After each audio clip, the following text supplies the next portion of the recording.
CUT exam में सबसे बड़ी गलती पता है क्या होती है कि बच्चे इसको बोर्ड एग्जाम्स के लेवल का समझते हैं और यहीं पे वो फेल हो जाते हैं। हर साल हजारों बोर्ड टॉपर बच्चों इस सीयूटी एग्जाम में पीछे रह जाते हैं।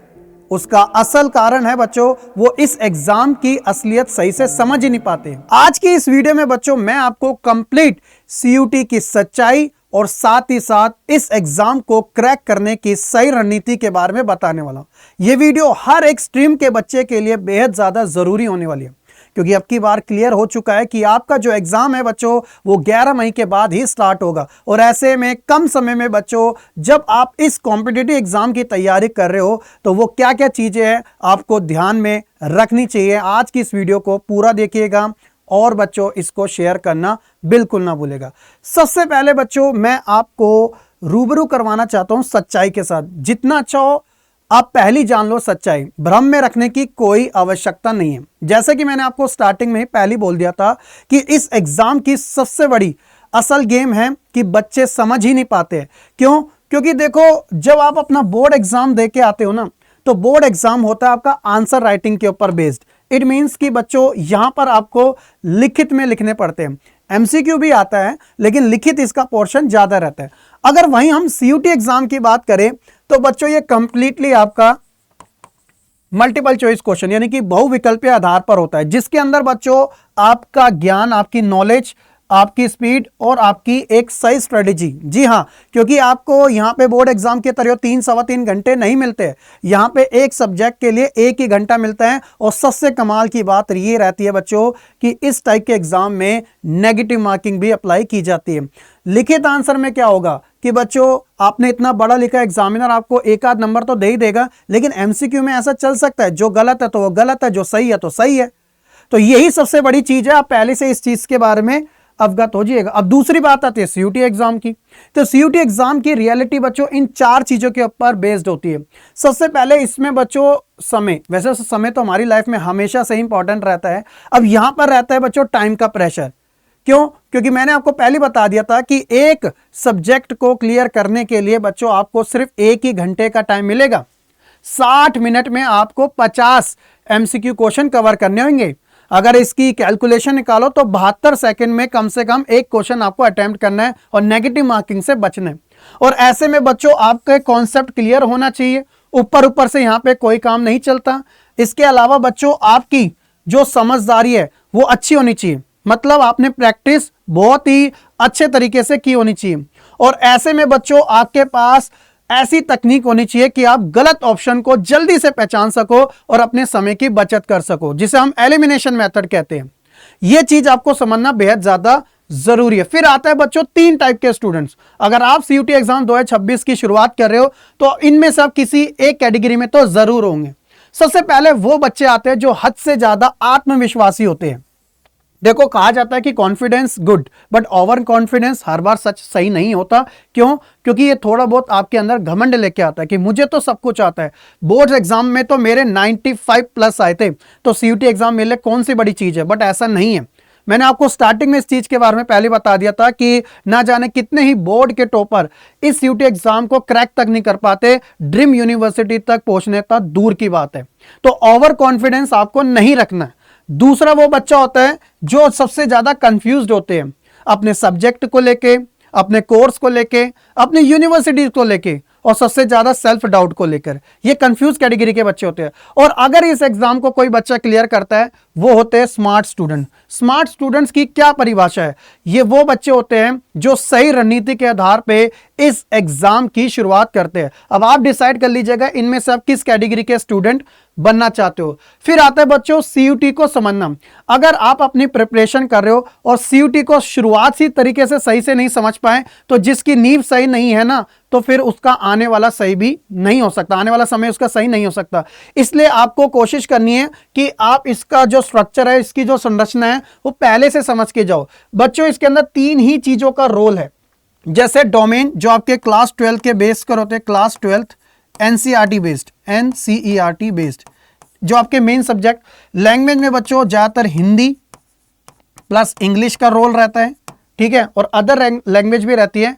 और जीएटी के अंदर जनरल एप्टीट्यूड टेस्ट के अंदर बच्चों इसके अंदर एक होता है रीजनिंग का पोर्शन, ठीक है। एक अंदर इसके अंदर होता है क्वांट्स का पोर्शन और एक होता है जीके जीएस का पोर्शन, ठीक है। तो सब्जेक्ट एक ही है, लेकिन बच्चों इसके अंदर पोर्शन 3 होते हैं, यानी कि 3 टाइप से क्वेश्चन इसके अंदर पूछे जाते हैं। बड़ा ही सिंपल सा कॉन्सेप्ट है।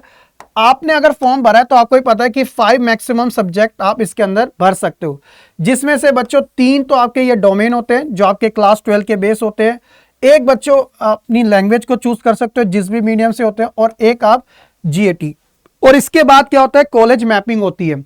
जैसे मान लो एक साइंस का बच्चा है, अब साइंस के बच्चे को अपने क्लास 12 पीसीएम पीसीबी के आधार पे अपना पेपर देना है, लेकिन उसे 12 के बाद आर्ट्स में मन है तो वो भी आर्ट्स के लिए कॉम्पीट कर सकता है, लेकिन शर्त इस बात की है कि उसने अपना पेपर सीयूटी का साइंस की स्ट्रीम से ही दिया हो। आर्ट्स वाले की शर्त यह है कि उसने आर्ट्स से ही दिया हो। जब उसको एक कॉमन स्कोर मिलेगा और जिस यूनिवर्सिटी के अंदर अगर वो आर्ट्स लेना चाहता है तो उसकी मैपिंग करवाई जाएगी। अब मैपिंग में पता चलता है कि क्रॉस चेक होता है कि क्लास 12 में इस बच्चे ने जो सब्जेक्ट पढ़े क्या उसी बेस पे उसने सीयूटी एग्जाम दिया है, तो अगर दिया है तो उसकी मैपिंग को सही कर दिया जाता है और फिर उसे आर्ट्स में अगर उसके स्कोर मैच हो रहे हैं तो दे दिया जाता है। ये सबसे बड़ी कंफ्यूजन है, इसलिए पहले बता रहा हूं, ध्यान रखिएगा इस चीज का। एग्जाम दे सकते हो, सब कुछ रिजल्ट आ जाएगा, लेकिन बात आती है कॉलेज मैपिंग के ऊपर जब आप अपनी प्रेफरेंस शीट भरते हो। ये ऐसा एग्जाम है जो क्लियर करने के बाद भी डाउट देता है, इसलिए बच्चों इसकी सही डायरेक्शन आपके लिए जरूरी है। देखो प्रिपरेशन तो हर कोई करवाता है, कोई बड़ी बात नहीं है, आप यूट्यूब से ही पढ़ सकते हो, सेल्फ प्रैक्टिस भी आप इसके एग्जाम के कवर कर सकते हो, लेकिन एक सही गाइडेंस, एक सही अवेयरनेस आपके लिए बेहद ज्यादा जरूरी है। इसीलिए बच्चों इस चीज को ध्यान में रखते हुए आपको जो हमारा प्रतिज्ञा बैच है, जो हमारा सबसे ज्यादा मोस्ट डिमांडिंग फ्रेश कोर्स बिल्कुल आपको सीयूटी के पॉइंट ऑफ व्यू से दिया जाता है, जो आखिरी के 2 महीने में जो क्रैश कोर्स के अंदर वो सारी चीजें, क्या गलती जो है वो नहीं करनी और किस चीजों के ऊपर काम करना है, सारी की सारी एक्सपीरियंस फैकल्टी आपको पूरा कोर्स कवर कराती है हर एक सब्जेक्ट का, चाहे जीएटी हो, लैंग्वेज हो या फिर डोमेन स्पेसिफिक सब्जेक्ट हो। तो बच्चों अगर आप आर्ट्स वाले हो तो आपके लिए ये है, साइंस वालों के लिए ये है। अगर आप चाहते हो कि सिर्फ मुझे तो लैंग्वेज जीएटी की तैयारी करनी है तो आपके पास 3 ऑप्शन अवेलेबल है। आप जैसे मेरा खुद का कोड यूज करोगे तो अभी महिला दिवस चल रहा है तो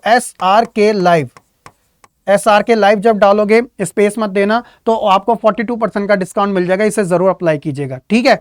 इसके बाद बात आती है डोमेन सब्जेक्ट की। देखो एक डोमेन सब्जेक्ट एक ऐसे ये होते हैं कि आपको बहुत ज्यादा हेल्प करेंगे। आप अभी पूरा 12th बोर्ड अपना दे के आए हो या दे ही रहे हो, तो ऐसे में जो आपके डोमेन सब्जेक्ट होते हैं वो एनसीईआरटी बेस्ड होते हैं। जैसे political science, sociology, geography arts वाले स्ट्रीम के लिए हो सकते हैं, साइंस वाले बच्चों के लिए क्या आएंगे, उनके लिए पीसीएम होगा या तो पीसीबी होगा।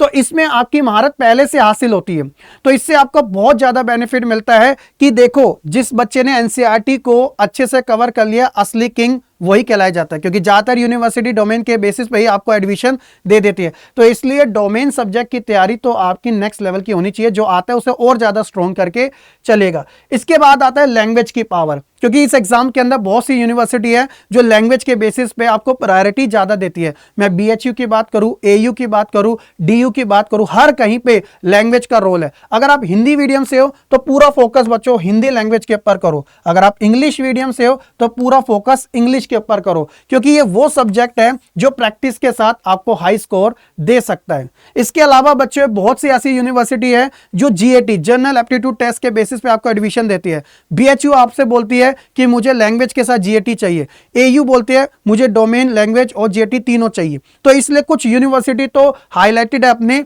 जीएटी के लिए। अब जीएटी के अंदर भी क्या होता है बच्चों, एक पोर्शन होता है रीजनिंग का, एक पोर्शन होता है जीके का, एक पोर्शन होता है बेसिक मैथ का और एक होता है बच्चों करंट अफेयर का।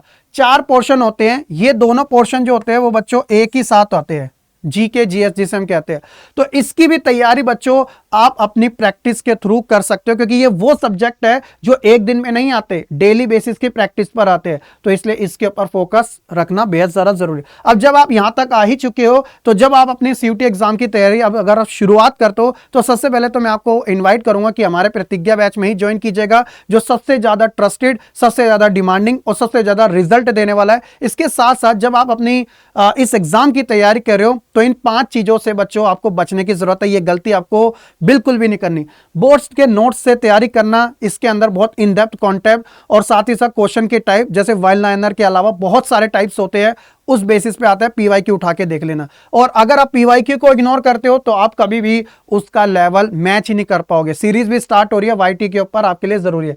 सिर्फ डोमेन पढ़ के बच्चों सिलेक्शन नहीं लिया जाता, बहुत सारी यूनिवर्सिटीज आपको लैंग्वेज जीएटी के बेसिस पे भी एडमिशन देती है। और यूट्यूब पर क्या होता है, हद से ज्यादा बच्चा डिपेंडेंट हो जाता है। अब यूट्यूब की कोई सीरीज फिक्स नहीं होती है, एक्सपेरिमेंट बेस्ड होता है, तो इसलिए पेड बैच आपके लिए सबसे ज्यादा बेस्ट रहते हैं। और लेट स्टार्ट करने का मतलब है ज्यादा प्रेशर, और ज्यादा प्रेशर का मतलब है कि लास्ट टाइम पे आप कुछ नहीं कर पाओगे। तो इसलिए बेस्ट यही है, समय रहते हैं बच्चों आप अपने सीयूटी एग्जाम की तैयारी नेक्स्ट लेवल की हमारे साथ जुड़ के कर सकते हो। यही था आज के सेशन में, बहुत सारी शुभकामनाएं आपके साथ है। आप इसी तरीके से अपनी तैयारी कीजिएगा। All the very best. अब की बात सीयूटी बच्चों आप ही का होने वाला है। कमेंट सेक्शन में अपना फीडबैक जरूर दीजिएगा। वीडियो पसंद आई हो तो लाइक करने के साथ शेयर करना बिल्कुल ना भूलिएगा। मिलते हैं हम अपनी नेक्स्ट वीडियो में। खुश रहे, पढ़ते रहो और ऐसे ही आगे बढ़ते रहें। जय हिंद।